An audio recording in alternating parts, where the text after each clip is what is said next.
hakikat keterampilan mengajar kelompok kecil dan perseorangan. Keterampilan dasar mengajar atau teaching skill adalah kemampuan atau keterampilan yang bersifat khusus atau more specific instructional behavior yang harus dimiliki oleh guru, dosen, instruktur, atau widyaswara agar dapat melaksanakan tugas mengajar secara efektif, efisien, dan profesional.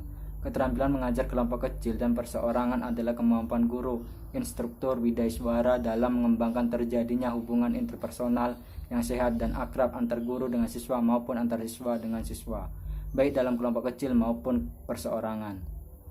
Misalnya 3-8 orang untuk kelompok kecil dan 1 orang untuk perseorangan, sehingga dalam hal ini guru berperan sebagai organisator kegiatan pembelajaran, narasumber, motivator siswa, fasilitator atau penyedia materi dan kesempatan belajar, konselor sekaligus sebagai peserta kegiatan yang memiliki hak dan kewajiban yang sama dengan peserta lainnya. Maksudnya, peserta didik menghadapi banyak siswa yang terdiri dari beberapa kelompok yang dapat bertatap muka, baik secara perseorangan maupun secara kelompok.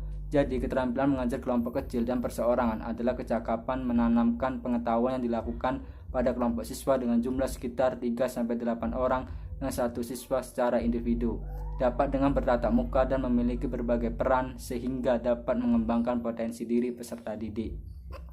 Pengajaran kelompok kecil dan perseorangan memungkinkan guru memberikan perhatian terhadap setiap siswa serta terjadinya hubungan yang lebih akrab antara guru dan siswa dengan siswa.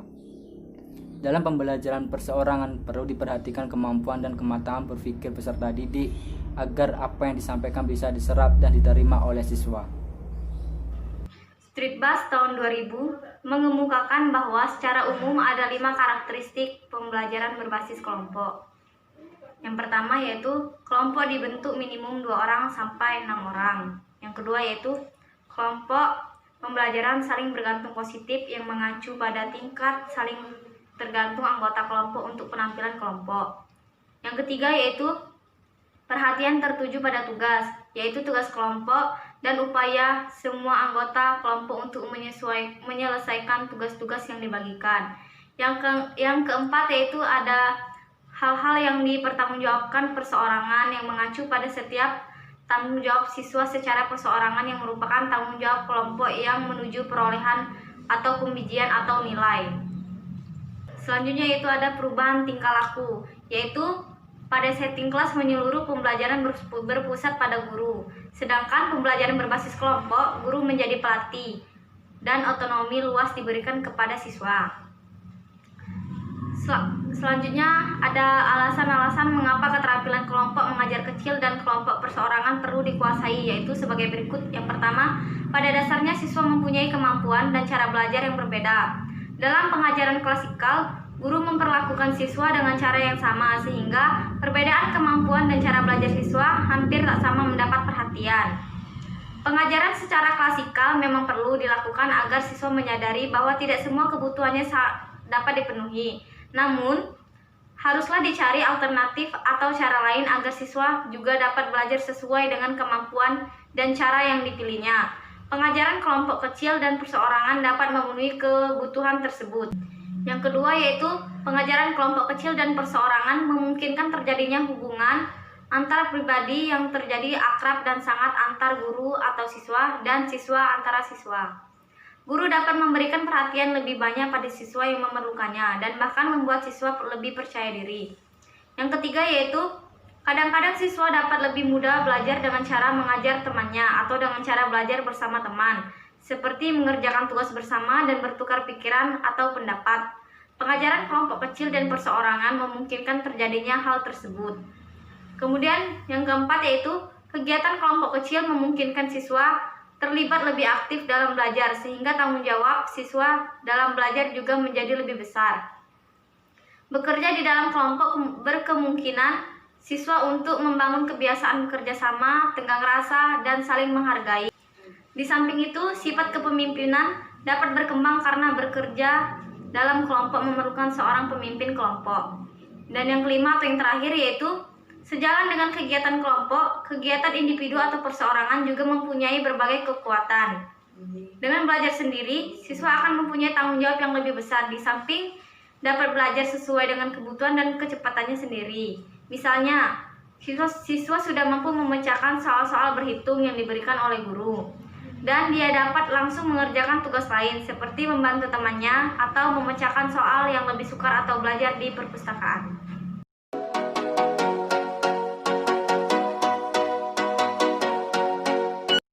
Melanjutkan materi yang telah disampaikan oleh saudari Sumiati yang berkaitan dengan pembelajaran kelas rangkap atau disebut dengan PKR.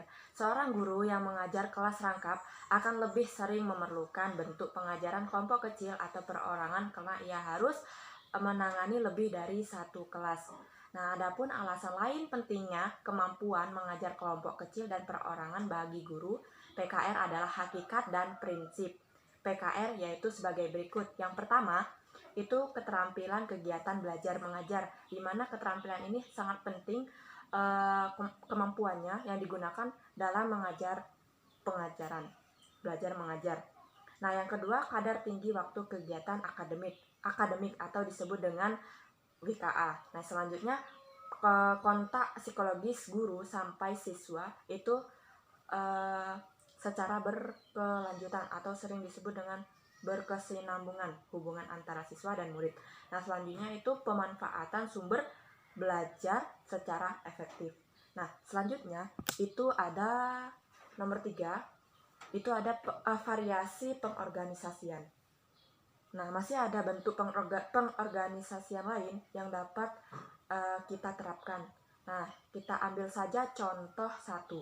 Misalkan guru itu mulai pelajaran dengan menjelaskan 4 sehat 5 sempurna melalui gambar dan berbagai jenis makanan, dan sambil menjelaskan guru itu mengadakan tanya jawab. Setelah guru meminta siswa bekerja dalam kelompok untuk menyusun menu 4 sehat 5 sempurna tadi sesuai dengan jenis makanan yang ada di daerah masing-masing. Nah, pada akhir pembelajaran guru meminta siswa atau setiap kelompok itu untuk menyerahkan laporannya. Jadi contoh tersebut bisa kita buat gambar seperti ini. Tuh ya, diagramnya. Nah, selanjutnya itu ada contoh nomor 2. Misalkan guru memulai pembelajaran tentang bentuk-bentuk daun dengan memperhatikan berbagai gambar. Nah, kemudian guru meminta siswa atau setiap siswa itu untuk pergi ke kebun sekolah selama 10 menit untuk mencari 3 bentuk daun yang berbeda. Nah, setelah itu siswa itu diminta untuk membentuk kelompok kecil yang terdiri dari 5 orang. Nah, kelompok diminta merangkum temuan dari setiap anggotanya. Hasil kelompok dipajang di tempat yang telah disediakan. Nah, jadi contoh tadi ini dapat kita bentuk diagram atau bentuk datanya seperti ini. Nah, oke, selanjutnya itu ada hal-hal yang perlu diperhatikan keterampilan mengajar kelompok kecil dan perorangan. Nah, yang pertama itu tidak semua topik dapat diajarkan melalui kelompok kecil dan perorangan. Nah, jadi sebaiknya diberikan dalam bentuk interaksi klasikal atau disebut dengan kelas besar. Nah, yang kedua, dalam pembelajaran kelompok, langkah yang pertama yang harus dikerjakan adalah guru mengorganisasikan siswa, sumber, materi, ruangan, serta waktu yang diperlukan. Nah, yang ketiga, kegiatan kelompok kecil yang efektif harus diakhiri dengan kulminasi atau puncak kegiatan yang dapat berupa laporan, rangkuman, pajangan, pemantapan, atau sejenisnya. Nah, selanjutnya itu yang keempat, dalam pembelajaran perseorangan, guru perlu mengenal siswa secara pribadi hingga kondisi belajar dapat diatur dengan cepat. Nah, selanjutnya yang terakhir ini, kegiatan dalam pembelajaran perorangan dapat berupa bekerja bebas dengan bahan atau petunjuk yang telah disiapkan guru dan belajar mandiri. Komponen keterampilan mengajar kelompok kecil dan perseorangan. Keterampilan mengajar kelompok kecil dan perseorangan dibagi dalam 4 komponen. Yang pertama yaitu keterampilan mengadakan pendekatan secara pribadi, yang kedua keterampilan mengordinasikan kegiatan, yang ketiga adalah keterampilan membimbing dan memudahkan belajar, yang keempat adalah keterampilan merencanakan dan melaksanakan kegiatan pembelajaran. Keempat keterampilan tersebut akan kita kaji satu persatu. Yang pertama, keterampilan mengadakan pendekatan secara pribadi.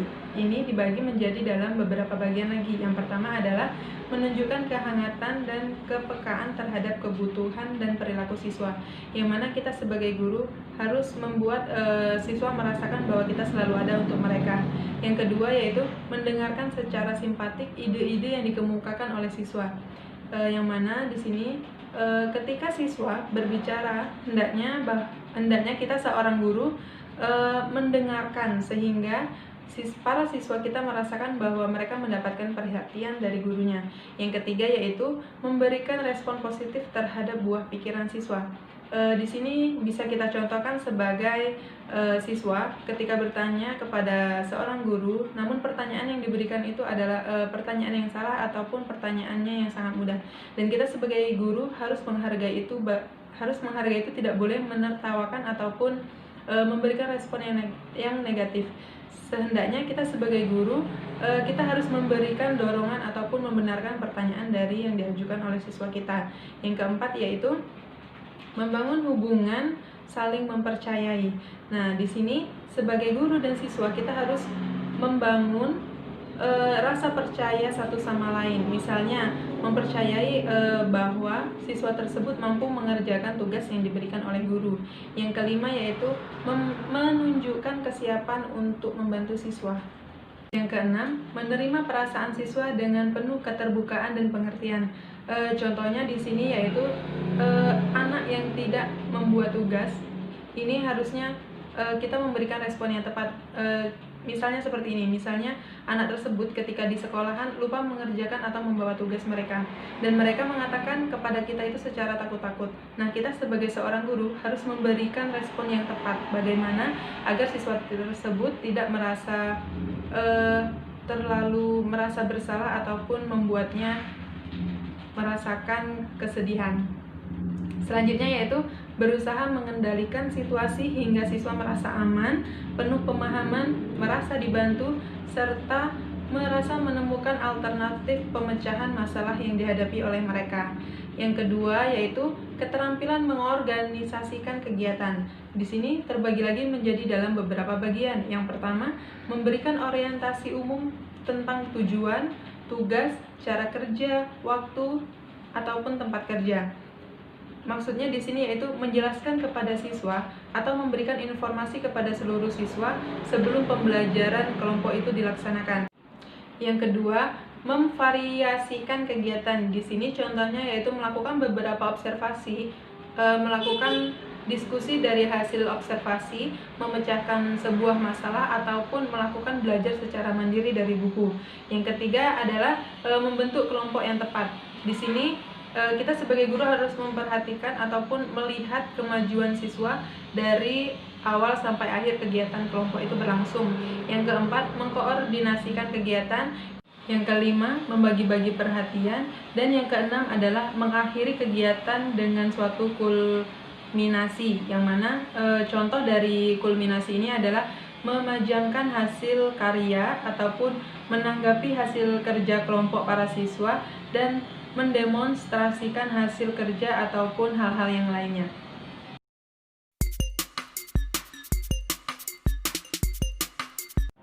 Yang ketiga yaitu keterampilan membimbing dan memudahkan belajar.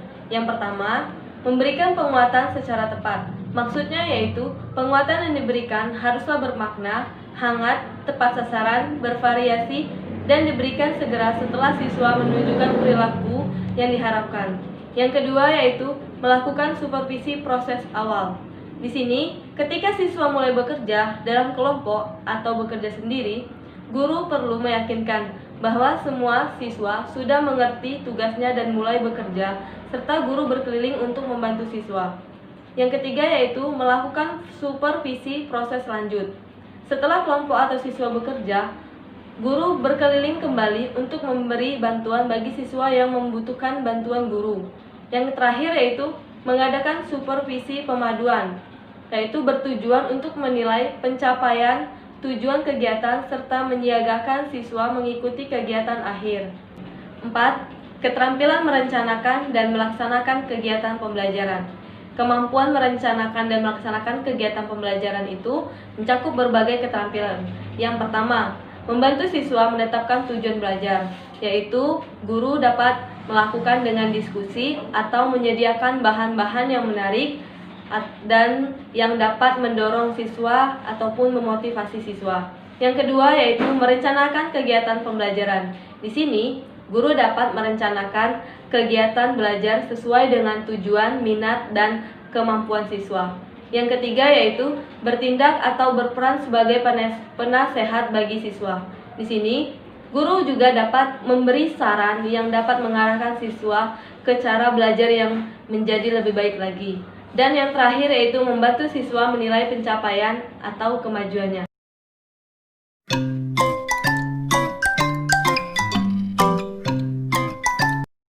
Pola penggunaan pengajaran kelompok kecil dan perorangan dalam kelas.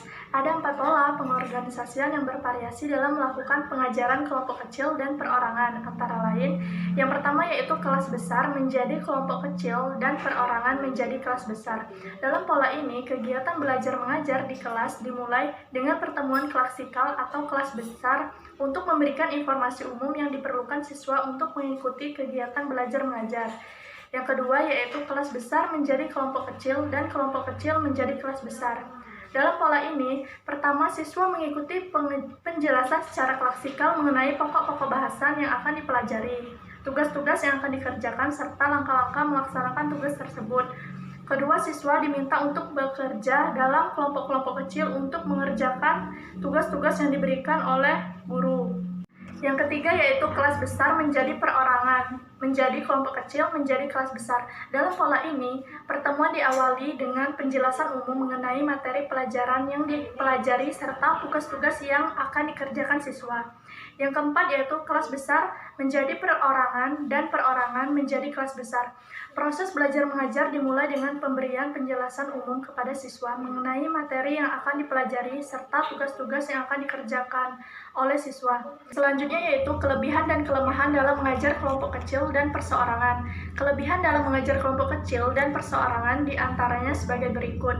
Yang pertama yaitu dalam proses mengajar ini memungkinkan penyerapan pelajaran pada setiap siswa dapat lebih maksimal.